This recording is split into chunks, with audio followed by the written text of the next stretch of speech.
Well, today we are starting a brand new series. Today starts Saturdays in the Sanctuary. When you step into our church sanctuary at Skidaway Island United Methodist Church, you can't help but be overwhelmed by the absolute beauty of the stained glass windows.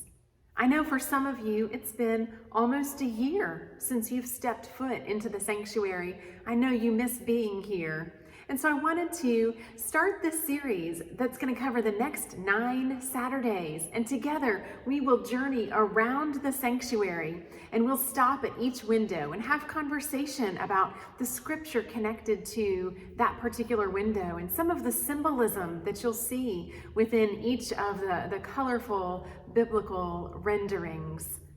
I'm excited about this journey that we're taking. And as we near the season of Lent, you'll see that the windows and the season of Lent are going to merge together.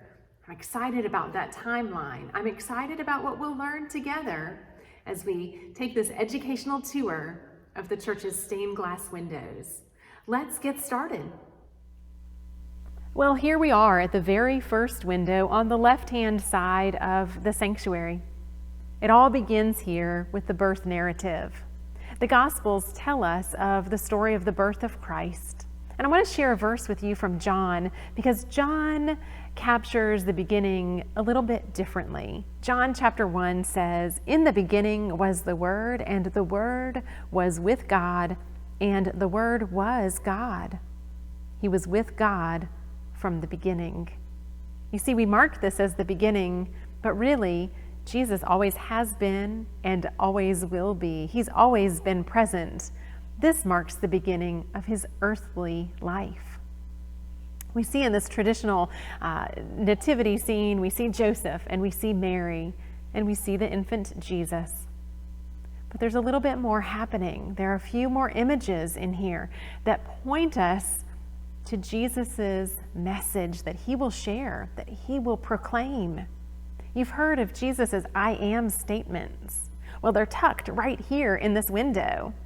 As common as it is to see a star above the nativity scene, we have other forms of light in this image as well. We see stars in the night sky, and then do you see Joseph is holding a lantern above his sweet family? Jesus will later go on to say, I am the light of the world.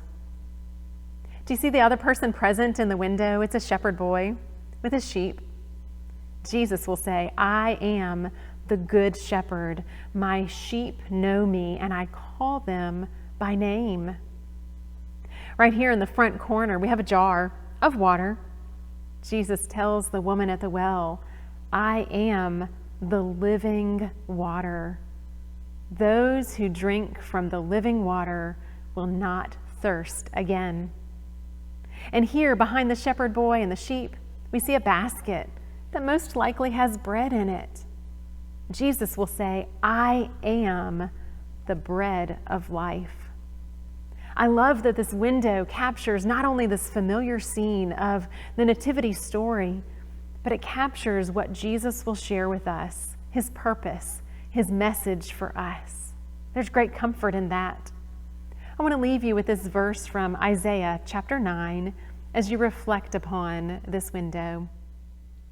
For unto us a child is born, unto us a son is given, and the government shall be on his shoulders, and he will be called Wonderful Counselor, Mighty God, Everlasting Father, Prince of Peace.